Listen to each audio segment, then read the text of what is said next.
हम लोग अब पढ़ने जा रहे हैं सेकेंड ऑर्डर के डिफरेंशियल इक्वेशन के बारे में जो वेरिएबल कोफिशिएंट का हो। अगर सेकेंड ऑर्डर का है कांस्टेंट कोफिशिएंट का तो हम लोगों ने पहले ही पढ़ लिया है। कांस्टेंट कोफिशिएंट वाले में कितने भी ऑर्डर का हो हमने वहाँ पे पढ़ लिया है। हम लोग जो है सेकेंड ऑर्डर के डिफरेंशियल इक्वेशन को पढ़ने जा रहे हैं और जो है वह वेरिएबल कोफिशिएंट वाला हो। अगर जब मान लीजिए सेकेंड ऑर्डर का कोई डिफरेंशियल इक्वेशन है, वेरिएबल कोफिशिएंट है, तो उसको सॉल्व करना इतना आसान नहीं होता है। तो इसके लिए जो है सॉल्व करने के लिए ढेर सारे मेथड्स हैं कि उन मेथड्स को फॉलो करके आप उनको सॉल्व कर सकते हैं। कोई जनरल तरीका नहीं है कि सेकेंड ऑर्डर का कोई दे दिया गया आपको वेरिएबल कोफिशिएंट का तो आप उसको सॉल्व ही कर लेंगे, कोई ज़रूरी नहीं है। तो कुछ जो हमारे सिलेबस में कुछ मेथड्स दिए हुए हैं वह 4 तरीके के मेथड्स हम लोगों को पढ़ने हैं। जैसे पहला मेथड हम लोगों को पढ़ना है अगर जो है कम्प्लीमेंट्री फंक्शन का एक पार्ट दिया हो। दूसरा मेथड हम लोगों को पढ़ना है रिमूवेबल ऑफ फर्स्ट डेरिवेटिव। तीसरा मेथड हम लोगों को समझना है कि कैसे चेंज ऑफ इंडिपेंडेंट वेरिएबल के द्वारा हम जो है सॉल्व कर सकते हैं। चौथा हम लोगों को पढ़ना है वेरिएशन ऑफ पैरामीटर, और जो वेरिएशन ऑफ पैरामीटर इन चारों में सबसे ज़्यादा इम्पोर्टेंट है। ठीक, तो जो सेकेंड ऑर्डर का डिफरेंशियल इक्वेशन होता है वेरिएबल कोफिशिएंट का, वह किस फॉर्म का हो सकता है? 2 बार डेरिवेटिव आएगा, इसके बगल में मान लीजिए कुछ रहेगा तो उससे भाग दे के हम लोग यहाँ पर 1 बना सकते हैं। इसके बगल में कुछ रहेगा x का फंक्शन तो उतने से भाग दे दीजिएगा तो यहाँ पर 1 बन जाएगा।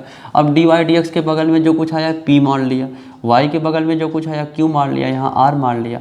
या p q r जो है x के फंक्शन हैं, माने कम से कम एक जगह वेरिएबल तो चाहिए इन दोनों में से। p और q की जगह कम से कम एक जगह तो वेरिएबल चाहिए, तभी तो वेरिएबल कोफिशिएंट का बोलेंगे। अगर p के जगह भी कांस्टेंट, q के जगह भी कांस्टेंट, तो इसको कांस्टेंट कोफिशिएंट का बोल देंगे। और कांस्टेंट कोफिशिएंट वाली थियोरी में तो आप बहुत अच्छे से सीखे हैं कि उसको कैसे सॉल्व किया जाता है। तो अगर p और q में से कम एक वेरिएबल हो तो उसको हम लोगों को कैसे सॉल्व करना है। जो चारों मेथड है, चारों मेथड जो है थोड़े से हार्ड हैं तो उनको ध्यान से समझने की कोशिश करिएगा। पहला मेथड हम लोग सॉल्व करने की कोशिश करेंगे अगर कम्प्लीमेंट्री फंक्शन का एक पार्ट हमें दे दिया गया हो।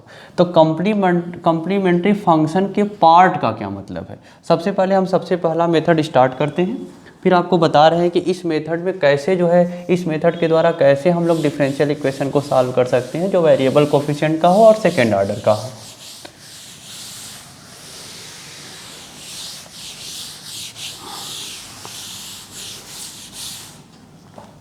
तो सबसे पहला हम लोग पढ़ने जा रहे हैं फर्स्ट कंप्लीट सॉल्यूशन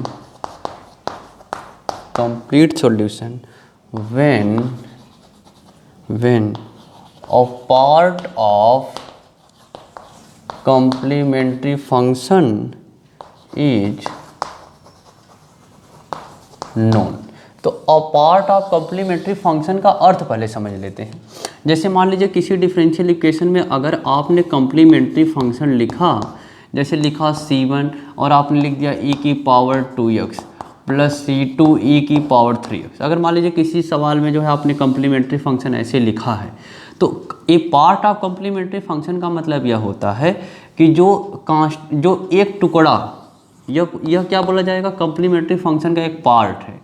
यह क्या बोला जाएगा? कम्प्लीमेंट्री फंक्शन का एक पार्ट है। या अगर कांस्टेंट को हटा दें तो भी इतने को क्या बोलेंगे? कम्प्लीमेंट्री फंक्शन का एक पार्ट है। इतने को क्या बोलेंगे?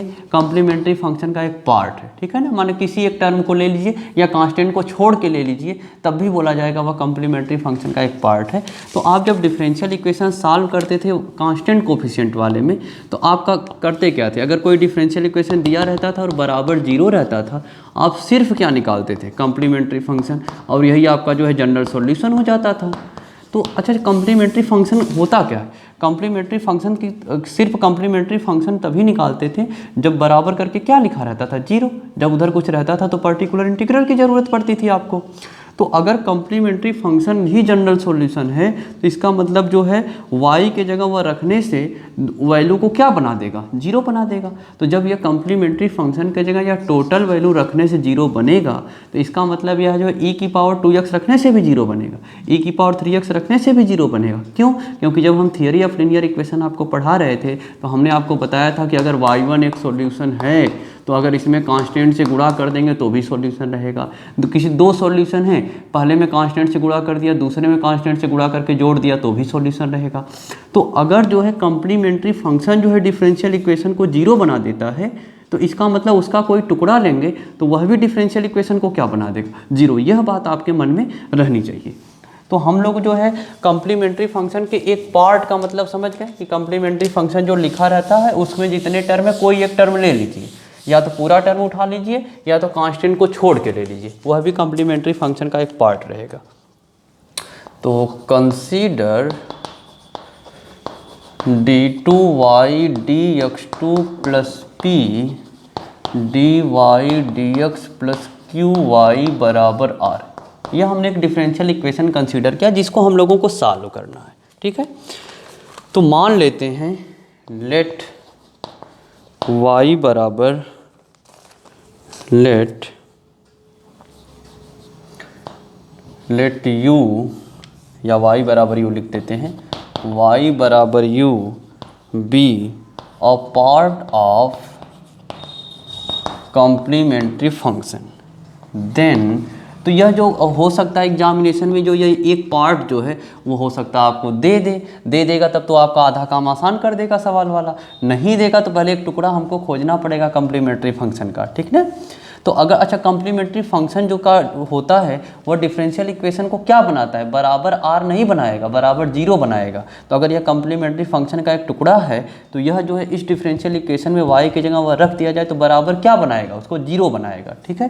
Then d2u dx2 plus p du dx plus qu, जहाँ जहाँ y था वहाँ वहाँ u लिख दिया हमने। तो कॉम्प्लीमेंट्री फंक्शन का काम क्या होता है, डिफरेंशियल इक्वेशन को बराबर जीरो बनाना होता है, ठीक है। तो जो उसका पार्ट एक रहेगा कॉम्प्लीमेंट्री फंक्शन का, उसका भी काम क्या होगा, डिफरेंशियल इक्वेशन को जीरो बनाना। इसको दो मान लिया। तो हम लोग इस मेथड में करते क्या हैं, जनरल सॉल्यूशन को इस फॉर्म का मानते हैं, लिखिए लेट कंप्लीट सॉल्यूशन माने general solution, let complete solution means general solution of one का निकालना है, इज जनरल सॉल्यूशन को हम लोग ऐसे मानेंगे u इंटू वी। इस मेथड में हम लोग जनरल सॉल्यूशन को कॉम्प्लीमेंट्री फंक्शन इनटू समथिंग मानते हैं, और फिर जब एक u तो हमको पता ही है पहले से, अब हम लोगों का काम यह है कि हम लोग किसी तरह से v को खोजने की कोशिश करें। तो v जब निकल जाएगा तो u पहले से पता रहेगा, दोनों का प्रोडक्ट कर देंगे तो दिए गए डिफरेंशियल इक्वेशन का जो है जनरल सॉल्यूशन हो जाएगा। तो अगर यहाँ पर यह अपने जो है जनरल सॉल्यूशन को इस फॉर्म में माने, तो अगर जो है हम इसका डेरिवेटिव करें, इसको पहला फंक्शन मान लें, इसको दूसरा फंक्शन मान लें, तो अगर हम लोग यहाँ से dy dx निकालें फर्स्ट इंटू सेकेंड से, तो पहले को लिख लिया, दूसरे का हो गया dv dx, जहाँ अच्छा इसमें जो v लिखा हुआ है वह जो है x का फंक्शन है और इसी को हमको खोजना है, u पहले से पता रहेगा। जब v हम लोग खोज लेंगे दोनों का गुणा कर देंगे, जनरल सॉल्यूशन बन जाएगा। फर्स्ट इंटू सेकेंड का डेरिवेटिव प्लस फर्स्ट का डेरिवेटिव इंटू सेकेंड। अगर एक बार और डेरिवेटिव किया जाए d2y dx2, तो यहाँ पर भी फर्स्ट इंटू सेकेंड चलाना पड़ेगा और यहाँ पर भी फर्स्ट इंटू सेकेंड चलाना पड़ेगा। तो यहाँ पर चलाएंगे तो फाइनली इतना मिलेगा। चलिए लिख देते हैं, u लिख लिया, सेकेंड का कितना d2v dx2 प्लस फर्स्ट का करेंगे कितना du dx, सेकेंड को उतार लिया, यह तो सिर्फ पहले वाले से मिला, इतने से मिला। अब इसको करेंगे तो फिर फर्स्ट इंटू सेकेंड से प्लस पहले को उतार लेते हैं du dx, सेकेंड का dv dx प्लस अब पहले का कर लेते हैं, सेकेंड को उतार लेते हैं, तो पहले का करेंगे तो कितना होगा d2u dx2 इंटू वी। तो आप देख सकते हैं कि यह दोनों टर्म सेम हैं, तो जब यह दोनों टर्म सेम हैं तो उसका जगह 2 टाइम्स लिख सकते हैं हम। तो इसको जो है एक टर्म को कम करके, एक टर्म को यहाँ से कम करके इसके जगह हम जो है एक टर्म को कम कर दिया और यहाँ पर हमने जो है 2 बढ़ा दिया +2, ठीक है ना, क्योंकि दोनों टर्म सेम थे तो उसको 2 बार कर दिया। अब यह दोनों वैल्यू ला के दिए हुए डिफरेंशियल इक्वेशन में पुट करने जा रहे हैं, जिसको सॉल्व करना था। d2y dx2 के जगह इतना और dy dx के जगह इतना।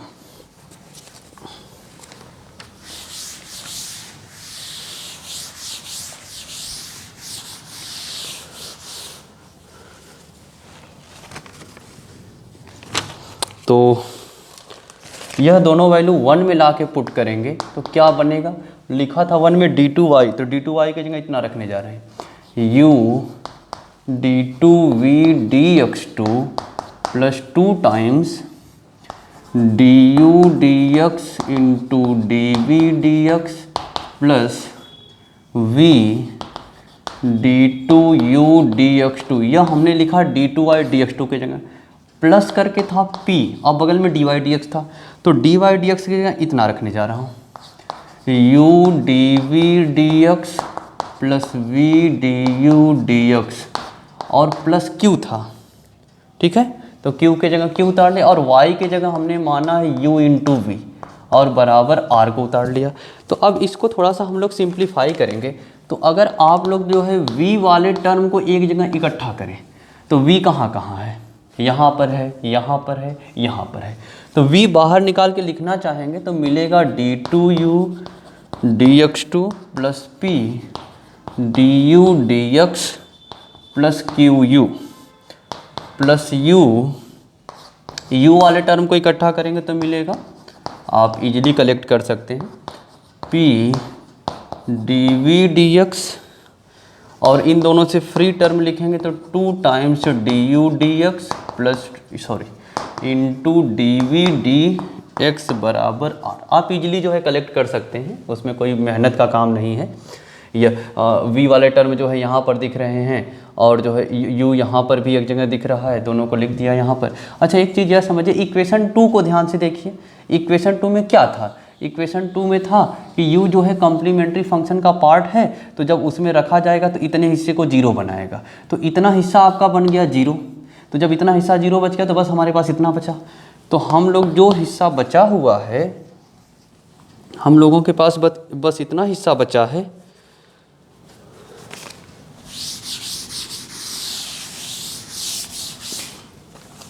अब हम लोग क्या करेंगे, जो हिस्सा हम लोगों के पास बचा है, इसको देखिए, जो हिस्सा बचा है या तो 0 बन गया, उसमें से जो हिस्सा बचा है या तो 0 बन गया, इसको भूल जाइए। इतने हिस्से में क्या करने जा रहा हूँ, इतने हिस्से में u से भाग देने जा रहा हूँ और d2v लिखने जा रहा हूँ।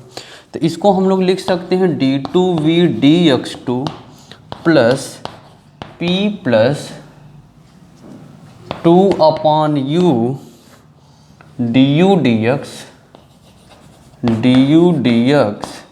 और बगल में dv dx बराबर r/u।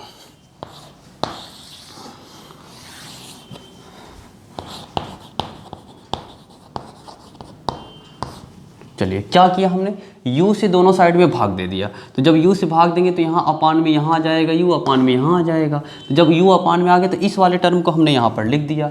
अब इसमें देखिए क्या किया, यहाँ से जो है dv dx है और यहाँ पर भी dv dx है, इन दोनों में से dv dx बाहर निकाला तो यहाँ से क्या बचा, p/u बचा। और यहाँ यहाँ से p/u नहीं, यहाँ तो u हट गया, यहाँ से 2/u बचा और यहाँ से p बचा, ठीक है। और 2/u के साथ du dx भी बचा, इतना हिस्सा कॉमन ले लिया, उधर r/u बचा। आप इस डिफरेंशियल इक्वेशन को याद कर लीजिए, क्योंकि इस मेथड से कोई सवाल लगाएंगे तो आपको बार बार यही मिलेगा। तो अगर मान लीजिए हो सकता है कि सवाल लगाते समय बीच में यही प्रोसेस अगर रिपीट करेंगे तो हो सकता है जल्दीबाजी में कहीं गलती हो जाए। और अगर आपको पहले से याद रहेगा यह कि यही आना है चाहे कुछ भी करें, तो जब यह पहले से याद रहेगा तो गलती होगी तो कम से कम अपने आंसर को आप चेक तो कर लेंगे कि कहीं गलती तो नहीं हो रही है। तो इसलिए मैंने लिख दिया, इसको याद कर लीजिए। तो अब जब इतना आ जाएगा तो फिर हम लोग करेंगे क्या, हम लोग जो है करेंगे यहाँ पर यह कि जो dv dx उसको कुछ मानेंगे। dv dx को हम लोग मान लीजिए q मान लिए। तो जब dv dx को q मानेंगे तो अगर दोनों साइड का डेरिवेटिव किया जाए तो d2v dx2 को क्या लिखना पड़ेगा, दोनों साइड का किए तो dq dx लिखना पड़ेगा।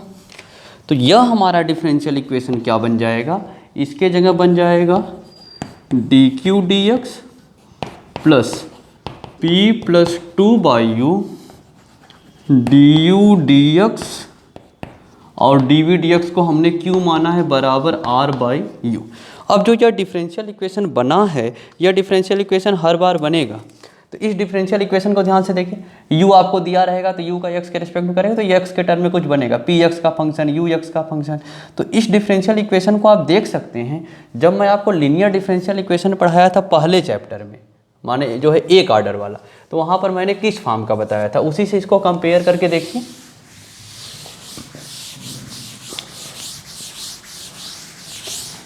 जब आपको मैंने जो है पहले चैप्टर में लीनियर डिफरेंशियल इक्वेशन पढ़ाया था तो कुछ ऐसे डी डी एक्स लिख दिया था, यहाँ पर कोई चीज़ रहता था, प्लस यहाँ पर पी, यहाँ पर वही चीज़ रहता था बराबर क्यू, ठीक है ना। अगर यहाँ वाई रहता था तो आप यहाँ वाई लिखते थे ना, तो आप उसी से कंपेयर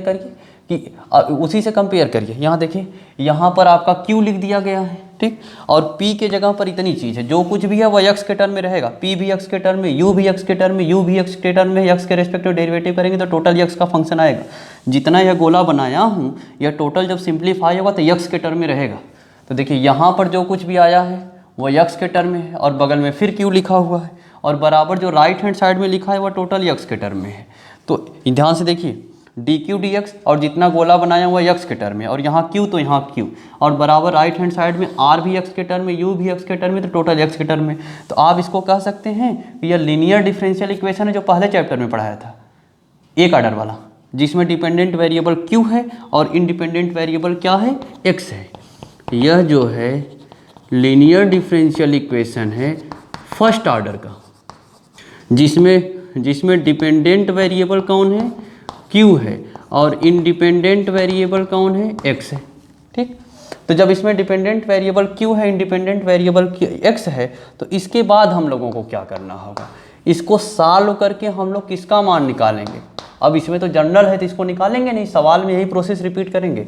इसको सॉल्व करके हम किसका मान निकालेंगे, q का।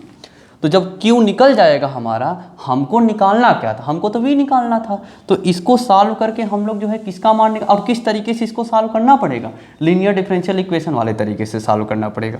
इसको सॉल्व करके हम लोग जो है q का मान निकाल लिए। अब हमने q किसको माना था, हमने q माना था dv dx को, तो इसका मतलब dv dx निकल गया। अब जब dv dx निकल गया तो v निकालने के लिए क्या करना पड़ेगा, दोनों पक्षों का इंटीग्रेशन करना पड़ेगा। तो यहाँ से v निकालना रहेगा, तो d dx है, डेरिवेटिव हटाना है, तो दोनों पक्षों का इंटीग्रेशन कर देंगे तो हमारा यहाँ से क्या पता चल जाएगा, v, और v ही हमको खोजना है। और जब v निकल गया तो जनरल सॉल्यूशन कैसे लिखेंगे, u तो पहले से ही पता रहेगा, u और v का गुणा कर देंगे, जनरल सॉल्यूशन हम लोगों का निकल जाएगा। यह पूरा प्रोसेस अपने मन में बैठा लेना है आपको, पूरा मतलब रट लेना है आपको कि क्या क्या स्टेप आएगा, ठीक है। तो कभी कभी समस्या यह होती है कि जब कम्प्लीमेंट्री फंक्शन का एक पार्ट नहीं दिया रहता है तो समस्याएं होती हैं। तो कुछ जो है कुछ ट्रिक आपको बता दिए जाएंगे जिससे आप कम्प्लीमेंट्री फंक्शन के पार्ट जो हमेशा तो नहीं लेकिन ज़्यादातर बार खोज सकते हैं, जो एग्ज़ाम में आपके सवाल आएगा हो सकता है उन्हीं पर आधारित आए। तो कम्प्लीमेंट्री फंक्शन का पार्ट खोजने का कुछ तरीका बता देते हैं।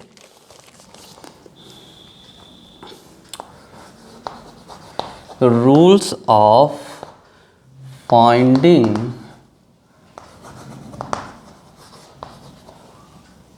अ पार्ट ऑफ कम्प्लीमेंट्री फंक्शन, ठीक। अच्छा, कम्प्लीमेंट्री फंक्शन का पार्ट या कम्प्लीमेंट्री फंक्शन रहेगा और दिए हुए डिफरेंशियल इक्वेशन को क्या बनाएगा, जीरो। तो देखिए दैट इज कम्प्लीमेंट्री फंक्शन का पार्ट खोजने का क्या अर्थ है, सॉल्यूशन ऑफ जो डिफरेंशियल इक्वेशन दिया था d2y dx2 plus p dy dx plus q बराबर जीरो क्यों लिखा हूँ मैं, जो कम्प्लीमेंट्री फंक्शन का पार्ट रहेगा वह क्या करेगा, इसको जीरो बनाएगा, इसको सेटिस्फाइड करेगा, बराबर आर वाले को नहीं सेटिस्फाइड करेगा। तो कम्प्लीमेंट्री फंक्शन का एक पार्ट खोजना है, इसका मतलब y का वह मान खोजना है जिसको क्या बनाए, जीरो बनाए। तो उसको खोजने का एक दो ट्रिक है, उसको मैं बता रहा हूँ। फर्स्ट, y बराबर e की power ax is a part of complementary function if. तो अब देखिए y बराबर ex जो है एक पार्ट होगा कम्प्लीमेंट्री फंक्शन का, यदि y की जगह यह रख दिया जाए तो बराबर जीरो बन जाए। तो थोड़ा सा रफ कर लिया जाए, y की जगह यह रखेंगे लागे तो दो बार डेरिवेटिव, तो a स्क्वायर e की पावर ax बन जाएगा प्लस p, एक बार डेरिवेटिव a e की पावर ax प्लस q बराबर जीरो। अब इसमें से अगर हम लोग जो है थोड़ा सा इसको सिंप्लीफाई कर, अच्छा कहाँ रखना है, यहाँ y पर भी था q के बगल में ना, तो q e की पावर ax बराबर 0। e की पावर ax हर जगह से कॉमन ले लिया जाए तो क्या बनेगा, a square plus P A plus Q बराबर 0। तो यह e की पावर x 0 नहीं हो सकता, मतलब इतना 0 होना चाहिए। इसका मतलब जो है y की जगह इतना रखने से टोटल लेफ्ट हैंड साइड 0 तब बनेगा जब यह वाली चीज़ क्या रहे, 0। तो if A square plus A into P plus Q बराबर 0, यदि यह 0 होगा तो लेफ्ट हैंड साइड पूरा 0 बन जाएगा, मतलब जो है e की पावर ax इसका क्या बन जाएगा, कम्प्लीमेंट्री फंक्शन का एक टुकड़ा बन जाएगा। तो इसका मतलब यह हुआ कि अगर जो है इसी में a के जगह कुछ मान रख के सोचा जाए, तो मैं 1-2 मान रख के सोच रहा हूँ। अगर मान लीजिए a के जगह 1 ले लिया जाए तो e की पावर x बनेगा, is a part of complementary function if यहाँ a की जगह क्या रखा हूँ 1, तो यहाँ पर भी a की जगह 1 रखिए तो क्या बनेगा, 1 प्लस पी प्लस क्यू बराबर 0। तो अब यहाँ से सीखना क्या है आपको, अगर जो है कम्प्लीमेंट्री फंक्शन का पार्ट नहीं दिया रहेगा लेकिन आपको डिफरेंशियल इक्वेशन तो दिया रहेगा ना जिसको सॉल्व करना रहेगा, तो अपने डिफरेंशियल इक्वेशन की मदद से आप p निकाल लीजिएगा। और क्या निकाल लीजिएगा, q, ये तो कंपेयर करके निकाल लेंगे। तो अब पी क्यू के मान लीजिए p का मान आ गया इतना x माइनस 1, और जो है q का मान आ गया, q का मान लीजिए 2x आ गया, 2x माइनस, चलिए x माइनस 1 लिख दिया, और q का मान आ गया, इसमें ले लेते हैं, मतलब p और q के जगह रखें तो 1 आए, तो x प्लस 2 माइनस 1, ठीक है। चलिए मान लीजिए किसी सवाल को हमने सॉल्व किया, p का मान मतलब कंपेयर किया, किसी सवाल में p की जगह x प्लस 2 आ गया, q की जगह इतना आ गया, तो देख के हम लोगों को अंदाज़ा लग जाएगा, मान लीजिए यहाँ माइनस है, देख के अंदाज़ा लग गया कि जब p q को जोड़ेंगे तो कितना आएगा, p q को जोड़ेंगे तो आएगा 1। तो काम हमारा हो रहा है कि नहीं हो रहा है, तो -1 आना चाहिए, तो इसको माइनस कर लेते हैं, इसको प्लस, पी क्यू को जोड़ के देखिए कितना आ रहा है, x कट जाएगा और 1 में से 2 गया -1, तो पी क्यू को जोड़ने से -1 आ रहा है और 1 पहले से मौजूद है, तो कट के 0 बराबर 0 आ गया, मतलब जो है पी क्यू के p और q इतना आया है, इसका मतलब यह p q इसको सेटिस्फाइड कर रहे हैं। इसका मतलब कम्प्लीमेंट्री फंक्शन का पार्ट हम क्या ले सकते हैं, e की पावर x ले सकते हैं। तो डिफरेंशियल इक्वेशन को देखकर p q निकाल लेना है, फिर सोचना है कि जो है किस कंडीशन को पी क्यू सेटिस्फाइड कर रहे हैं, तो हम जान जाएंगे कम्प्लीमेंट्री फंक्शन का पार्ट क्या है। तो मैंने तो a की जगह 1 रखा है, कोई बच्चा a की जगह मान लीजिए -1 रख दे, तो -1 रखेगा तो -x बनेगा, तो क्या चेक करना पड़ेगा इसके लिए, -1, तो यह 1 ही रह जाएगा, लेकिन यह -p हो जाएगा प्लस q बराबर 0। तो ऐसा नहीं कि बस आपको इतना सोचना है, y बराबर e की पावर 2x की कंडीशन अपने से बनाइए, e की पावर -2x की कंडीशन अपने से बनाइए। यहाँ पर जो है a की जगह 2 रख दीजिएगा एक बार, 1 की जगह -2।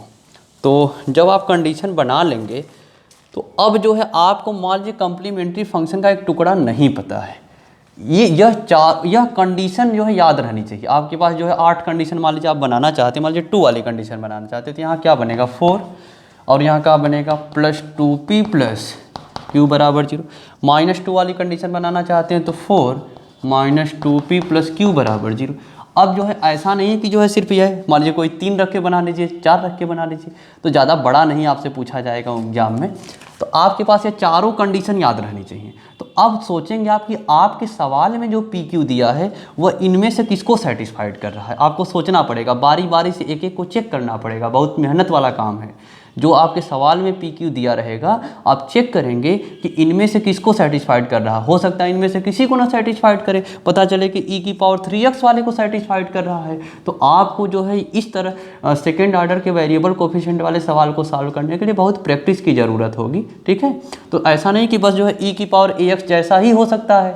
अब जो है जैसे मैं दूसरा बता रहा हूँ तो ज़्यादातर चांस रहता है कि जो है जो 2 मैं बता रहा हूँ इन्हीं पे सवाल आ जाए, लेकिन नहीं आया तो वह आपकी किस्मत का दोष होगा, हमारा दोष नहीं होगा। तो सेकेंड y बराबर x की power m is a part of complementary function if. तो y बराबर एक्स की पावर m इसी में रखने जा रहे हैं। तो y की जगह x की पावर m रखेंगे तो इसमें क्या बनेगा, एक बार डेरिवेटिव करेंगे तो m आएगा, दूसरी बार m आ जाएगा, m-1 आएगा, और जो x की पावर m-2 आ जाएगा प्लस p, एक बार करेंगे m x की power m-1 plus q, y की जगह रखेंगे तो x की पावर m बराबर 0। अगर x की पावर m-2 कॉमन ले लेंगे तो यहाँ क्या बचेगा, m-1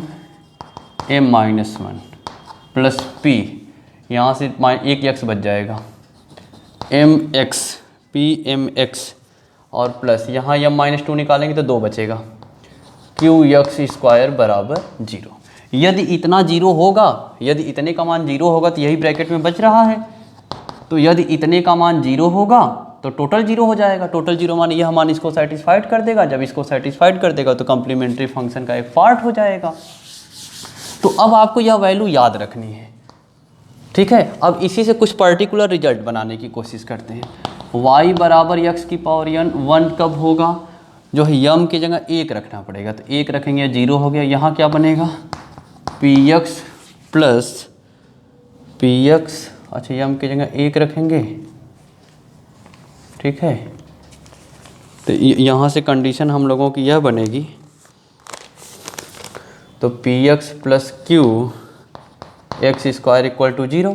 तो इसको थोड़ा सा और सॉल्व करके हम क्या बना सकते हैं, अगर x कॉमन ले लेंगे तो क्या बनेगा, p प्लस qx बराबर 0, ठीक है। अगर जो है y बराबर x की पावर 2 सोचा जाए, माने m की जगह 2 रखना है, तो 2 में से गया 1 2, और यह हो जाएगा 2px, और यह हो जाएगा qx² = 0। तो सिर्फ इतना ही तो नहीं सोचना है ना, कोई स्टूडेंट क्या सोच सकता है, y बराबर x की पावर -1 सोच सकते हैं, इसी तरह से और भी सोच सकते हैं। तो अब जो है, जो आपका p और q रहेगा, तो आप अपने p और q को सोचेंगे कि इसको सेटिस्फाइड कर रहा है हमारा p और q, कि इसको सेटिस्फाइड कर रहा है। तो बस चेक करना, बहुत बारी बारी से आपको चेक करना पड़ेगा, बाकी कोई दूसरा रास्ता नहीं है। जैसे पिछली बार 4 कंडीशन लिखा हूँ, आप देखेंगे कि जो आपका P और Q है उनको सेटिस्फाइड कर रहा है, या यहाँ पर जो है 2 निकाला, आप इसके लिए एक शर्त निकाल सकते हैं, -2 के लिए एक शर्त निकाल सकते हैं। तो आप देखेंगे कि आपका P Q किसको सेटिस्फाइड कर रहा है। तो सबसे पहले अगर कम्प्लीमेंट्री फंक्शन का पार्ट नहीं दिया है तो यह सबसे बड़ा मेहनत का काम है कि उसका पार्ट खोजना। कम्प्लीमेंट्री फंक्शन का पार्ट खोजना मतलब U खोजना हम लोग अभी सीख रहे हैं। पहले u खोज लेंगे, जब u पता रहेगा तो हमने आपको बताया है कि v को कैसे खोजना है। अभी जो हमने इसके पहले मेथड एक्सप्लेन किया उसमें हमने आपको यह बताया कि v को कैसे खोजना है। तो इसमें आपको यह सिखाया जा रहा है कि u को कैसे खोजना। अगर नहीं दिया है तो जब u खोज लेंगे, तब जब u से शुरुआत करके हम लोग v खोजने की कोशिश करेंगे।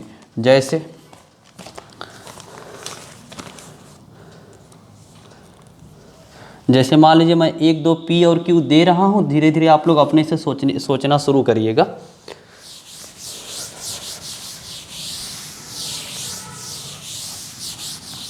जैसे मान लीजिए किसी सवाल में जो है हम लोग सॉल्व करना शुरू करना चाहते हैं, तो मान लीजिए P का मान जो है -cot x दिया है, Q का मान मान लीजिए -1 प्लस cot x। तो चेक करिए, आपको सोचना पड़ेगा। अब क्या करिएगा, सवाल लगाते समय सारी कंडीशन यहाँ लिस्ट कर लीजिएगा।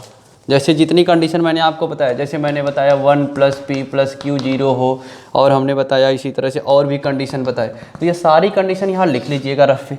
सोचिएगा क्या यह इसको सेटिस्फाइड किया, नहीं किया हटा दीजिए, क्या इसको सेटिस्फाइड किया। इसी तरह सबको बारी बारी से चेक करिएगा। तो फिलहाल आप इसको देख सकते हैं किस शर्त को सेटिस्फाइड करेगा, 1 + p + q बराबर 0 को। P और Q को जोड़ के एक जोड़ दिया जाए तो टोटल 0 बन जाएगा, देख लीजिए। तो इसको सेटिस्फाइड करेगा, तो इसका मतलब जब इसको सेटिस्फाइड करेगा तो कम्प्लीमेंट्री फंक्शन का पार्ट कौन हो जाएगा, तो u बराबर e⁻x हो जाएगा, क्योंकि इसके लिए यह शर्त होती है। मान लीजिए किसी दूसरे सवाल में आपने P और Q खोजा, P आ गया -1 + 2/x आ गया, और Q आपने निकाला तो 1/x + 2/x²। अब आपको सोचना है कि आपका P और Q किसको सेटिस्फाइड कर रहा है। यहाँ पर एक शर्त मैंने लिखा था P + QX 0 हो, यह किसकी शर्त थी, x की पावर 1 वाले की शर्त थी। तो सोचिए Q में अगर x से गुणा कर दिया जाए और P में जोड़ दिया जाए तो 0 बनेगा कि नहीं, चेक करिए। अगर Q में x से गुणा करेंगे तो यहाँ 1 बन जाएगा, और यहाँ जो है अगर गुणा करेंगे तो यहाँ एक जगह माइनस करना पड़ेगा कहीं पर, यहाँ पे माइनस कर देते हैं। चेक करिए, अगर क्यू में x से गुणा करेंगे, क्यू में x से गुणा करेंगे और जो है इसमें ले जाके जोड़ेंगे तो 0 बन जाएगा, मतलब इसको सेटिस्फाइड कर रहा है, मतलब u बराबर आप क्या पा गए x की पावर 1। तो u खोजना, अगर u नहीं दिया है तो बहुत मुश्किल सा काम है u को खोजना, लेकिन प्रैक्टिस किए रहेंगे तो सोच लेंगे, खोज लेंगे। तो v खोजने के लिए आपको जो है रटा रटाया जो है प्रोसेस रिपीट करना होगा।